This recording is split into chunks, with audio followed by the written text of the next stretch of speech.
நமஸ்காரம். உங்கள் கல்பனா ஸ்ரீகாந்த். கும்ப ராசி மற்றும் கும்ப லக்ன அன்பர்களுக்கு எப்படி இருக்குது அப்படின்னு. அடேங்கப்பா, கும்ப ராசியாக இருந்து சனி கிரகம் சூப்பராக ஜாதகத்தில் இருக்கிறவங்களுக்கு கூட இப்போ எப்படி இருக்கும்னா, நான் சொன்ன அந்த வார்த்தை தான், அடேங்கப்பா அப்படின்னு இருக்கும். சரி, அது எப்படி அப்படின்றத பிரித்து ஒவ்வொரு செக்டாராக சொல்கிறேன். நம்ம சேனல் இப்போ தான் நீங்கள் ஃபஸ்ட் டைம் பார்க்குறீங்க அப்படின்னா சப்ஸ்கிரைப் பண்ணிக்கோங்க, பெல் பட்டனை ப்ரெஸ் பண்ணிக்கோங்க, ஆல் என்ற ஆப்ஷனை சூஸ் பண்ணிக்கோங்க. சரி, இன் டீட்டெயிலாக போகிறதுக்கு முன்னாடி happy happy happy Deepavali, happy Navaratri. சரி, ஒவ்வொரு செக்டாராக பார்க்கலாமா? சரி, கும்ப ராசி சொல்கிற பாயிண்ட் என்ன தெரியுங்களா? அம்மாடியோ செலவு செலவு செலவு, விரைய செலவு அப்படின்னு சுப செலவும் அதில் கண்டிப்பாக இருந்திருக்கணும். நிறைய பேருக்கு கல்யாணம் இதெல்லாம் நடந்திருக்கு. ஆனாலும் கல்யாணமெல்லாம் முடிஞ்சோடனே நின்று பார்த்தா என்ன யோசிப்போம்? அடேங்கப்பா, என்னடா இது செலவு அப்படின்னு யோசிப்பீங்க இல்லையா? ஆமாங்க, அது செலவுன்ற ஒரு விஷயத்த நிறைய தான் ஆக்குது. ஆனால் அந்த செலவு பண்ணதில் ஒரு மன திருப்தி கண்டிப்பாக கிடைச்சிருக்கும். ஏன்னா இப்போ நீங்கள் எந்த சுபகாரியம் பண்ணியிருந்தாலும் பார்த்தீங்கன்னா அது நல்லா ஒரு திருப்தியா அப்படின்ற செலவுன்ற ஒரு விஷயத்தை மட்டும் விட்டுட்டு நீங்கள் பார்க்கும்போது சுக்கிரனுடைய நிலை உங்களுக்கு 10ஆம் வீட்டுக்கு 12ஆம் தேதிக்கு அப்புறம் வரார். அப்போது ஓப்பனாக சொல்லணுன்னா உங்கள் செலவை சமாளிச்சிடுவீங்கன்னு நான் சொல்ல வரேன். சமாளிப்பீங்கன்னா எப்படி அப்படின்னா, நீங்கள் கேட்ட இடத்துல பணம் கிடைக்கும். அதே மாதிரி வராக்கடன் வரும்.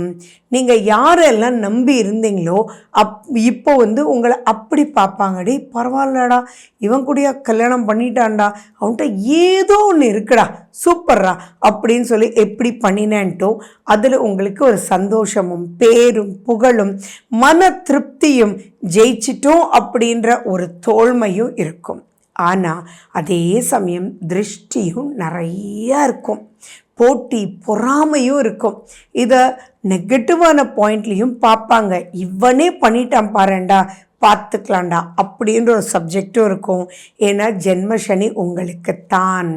அண்ட் மேலும் அந்த சனி கிரகம் 7ஆம் வீட்டு சூரியன் ப்ளஸ் அந்த சூரியன் 9ஆம் வீட்டுக்கு, இது வரைக்கும் அவர் அதாவது 17ஆம் தேதி வரைக்கும் உங்களுக்கு 6ஆம் வீட்டில் இருப்பார். அப்புறம் உங்களுக்கு அவர் 9ஆம் வீட்டுக்கு போயிடுவார். சரிங்களா? அப்போ 8ஆம் வீட்டிலேருந்து 9ஆம் வீட்டுக்கு போயிடுவார். அப்போ அந்த டைமில் உங்களுக்கு எப்படி இருக்கும் அப்படின்னா, யார் என்ன பேசினாலும் கண்டுக்காதீங்க.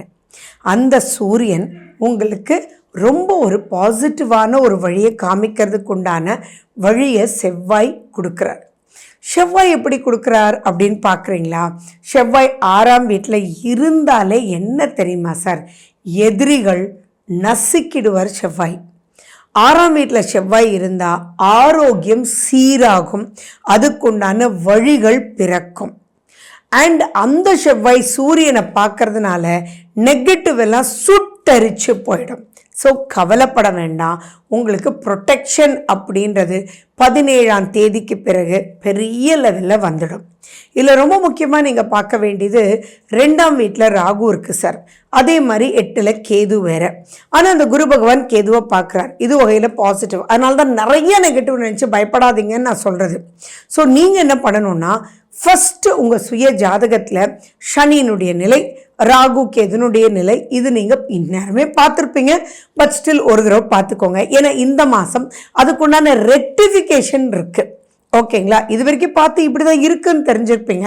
அப்போ ஆரோக்கியத்துலேயும் அதுலேருந்து நெகட்டிவ்லேருந்து வெளியில் வரக்கூடிய ரெக்டிஃபிகேஷன் இந்த மாதம் துர்காஷ்டமி அன்னைக்கு ப்ளஸ் மகாலய அமாவாசைன்னு சொல்லக்கூடியது அக்டோபர் 2ஆம் தேதி வருது. இந்த 2 நாள் ஜெயிக்கிறதுக்கு உண்டான நாட்கள். அதனால தான் அவ்வளோ முக்கியமாக நான் உங்களுக்கு சொல்கிறேன். ஸோ மாலியபட்ச அமாவாசை அன்னைக்கு பித்தர்களுக்கு தர்ப்பணம் கொடுங்க, அவங்கள மனசார நினச்சி கை கொடுத்து வழிகாட்டுங்கப்பா அப்படின்ற ஒரு ஆத்மரூபமான ஒரு ப்ரேயர் நீங்கள் வைங்க. அதே மாதிரி துர்காஷ்டமி அன்னைக்கு உங்கள் சுய ஜாதகத்தில் சர்ப்பதோஷத்தினால பாதிக்கப்பட்ட ஜாதகமாக இருந்தால் நீங்கள் துர்காஷ்டமி அன்னைக்கு குடும்பத்தோட போய் சர்ப்பதோஷ பரிகாரம் அந்தந்த கோயில் முறைப்படி நீங்கள் பண்ணும்போது எதெல்லாம் பிளாக் ஆயிருந்ததோ அதெல்லாம் வழி விட்டுடுன்றது ஞாபகம் வச்சுக்கோங்க. அப்போ எவ்வளோ முக்கியம் இந்த மாதம், ரொம்பவே நெகட்டிவ்லேருந்து வெளியில் வர்றதுக்குண்டான துலா மாசமும் கூட. அப்போ துலா ஸ்தானம் அப்படின்றது உங்கள் பக்கத்தில் இருக்கக்கூடிய புனித ஆறில் போய் கடலில் போய் நீராடிட்டு வாங்க. இது எல்லாமே நெகட்டிவை போக்கிடும். அண்ட் ரொம்ப சீக்கிரமே உங்களுக்கு பாசிட்டிவான பல விஷயங்கள் காத்துட்ருக்கு. ஏன்னா 10ஆம் வீட்டில் சுக்கிரன் 12ஆம் தேதி வந்துடுறார். குரு வக்ரம் அடையிறது உங்களுக்கு ரொம்ப பாசிட்டிவ். அப்போ குரு சுக்கிரன் சேரும்போது வழி காட்டுபவர்கள், நல்வழி காட்டுபவர்கள் வந்துருவாங்க. அப்போ குழந்தைகளாக இருந்தீங்க அப்படின்னா ஆட்டோமேட்டிக்காக உங்களுக்கு புரியாத விஷயங்கள் புரிஞ்சு தெளிவடைஞ்சு நல்லா படித்து படிப்பு மேலே இன்ட்ரெஸ்ட் வந்து நான் இதை எக்ஸ்பிளைன் பண்ணிகிட்டே போகலாங்க. ஏன்னா இந்த மாதிரி காலகட்டத்தில் நான் பார்த்துருக்கேன், என் பையன் எழுந்திருக்கவே மாட்டேன்றான், புஸ்தகமே தொட மாட்டேன்றான் அப்படின்றவங்க கூட இப்போ நான் சொன்ன சின்ன சின்ன விஷயங்கள் பண்ணிங்கன்னா நீங்களே ஆச்சரியப்படுவீங்க. ஏன்னா 4 மணிக்கு லைட் எரியுதுன்னு பார்த்தா உட்காந்து படிச்சுட்டு இருக்கான், என்னடான்னு கேட்டால் ஆமாம்மா எனக்கு ரொம்ப இன்ட்ரெஸ்டாக இருக்குமா அப்படின்னு சொல்லுவான். அந்த அளவுக்கு டிஃப்ரென்ஸ் பார்ப்பீங்க. ஒவ்வொரு விஷயமே கிரகங்கள் தான். அந்த கிரகங்கள் இப்போ பாசிட்டிவாக இருக்குது அப்படின்னு சொல்லும்போது நீங்கள் லயத்தோட அழகோட நிறைய விஷயங்கள் அச்சீவ் பண்ண முடியும். அண்ட் மேலும் பார்த்தீங்கன்னா 9ஆம் வீட்டில் சூரியன் பாசிட்டிவாக வர்றதுனால நீங்கள் நீண்ட நாளாக இருக்கக்கூடிய பிரச்சனைகளுக்கு ஒரு முடிவு வரும். கவர்மெண்ட் சைடு ரொம்ப சாதகமாக இருக்குது. உங்களுக்கும் உங்கள் தந்தைக்கும் தந்தை வழியில் இருக்கக்கூடிய பிரச்சனைகளுக்கு ஒரு முற்றுப்புள்ளி முடிவு வரதுக்குண்டான காலகட்டம். வழக்குகள் உங்கள் சைட் வந்து தீர்வு காணக்கூடிய ஒரு காலகட்டம். ஸோ எதிரிகள் அப்படின்ற ஒரு விஷயம் வந்து இப்போ நீங்கள் மறந்துடுங்க. அவங்க ஒன்றும் பெருசாக அவங்கள ஒன்றும் பண்ண போகிறதில்ல. பட் திருஷ்டி அப்படின்றது இருக்கும். உங்களை புகழ்கிறாங்க இல்லையா, அந்த இடத்துல ஓகேங்க நான் என்ன பண்ணிட்டேன், நான் பட்டப்பாடி எனக்கு தாங்க தெரியும், கல்யாணம் பண்ணுறதுக்குள்ளே அப்பா அப்படித்தான் நீங்கள் பேசணுமே ஒழியா ஆமாம் நான் இவ்வளோ பண்ணிட்டேன் அப்படி பண்ணிட்டேன் அப்படின்ற ஒரு பெருமிதப்பு மட்டும் தயவு செஞ்சு வேண்டாம் அப்படின்ற ஒரு விஷயத்தை மட்டும் ரொம்ப முக்கியமாக நான் வந்து உங்களுக்கு சொல்லிக்கிறேன். மேலும் பார்த்தீங்கன்னா கும்பராசிக்கு இந்த அக்டோபர் மாதம் 2 தடவை சந்திராஷ்டமம் வருது. ஸோ அந்த 2 தடவை சந்திராஷ்டமம் எப்போ வருதுன்றதை நான் கடைசியாக சொல்கிறேன். அந்த காலகட்டத்தில் மட்டும் கொஞ்சம் எச்சரிக்கையாக இருங்க. மகாவிஷ்ணுக்கு பிரார்த்தனைகள் நீங்கள் விடாமல் பண்ணுங்க. விஷ்ணு சஹஸ்ரநாமம் கேட்டுட்டு வாங்க. பச்சை கற்பூரம் யூஸ் பண்ணுங்க. துளசி தீர்த்தம் நீங்கள் சாப்பிட்டுட்டு வாங்க. இதெல்லாம் செய்ய செய்ய செய்ய ஜென்ம சனினாலே இருக்கக்கூடிய தாக்குதல்லேருந்து நீங்கள் விடுபட்டு, ஜென்ம சனி அப்படின்னாலே விரயம், அந்த விரயம் சுப விரயமாக இருந்தாலும் விரயம் தான். பட் எனிகோங்க பணத்தை மட்டும் சேர்த்து வச்சு என்ன பண்ண போகிறோம், சுபிக்ஷமாக இருக்கிறதுக்கு தானே. ஸோ அந்த சுபிக்ஷத்துக்கு யூஸ் பண்ணவங்களுடைய சுய ஜாதகத்தில் சனி கிரகம் நல்லாயிருக்கும். நிறைய விரயம் ஆயிட்டாலும் கவலைப்படாதீங்க. அதுக்குண்டான வழிகள் இந்த அக்டோபர் மாதம் உங்களுக்கு ஊர்ஜிதமாக கிடைக்குன்றதில் எந்தவித சந்தேகமும் இல்லை.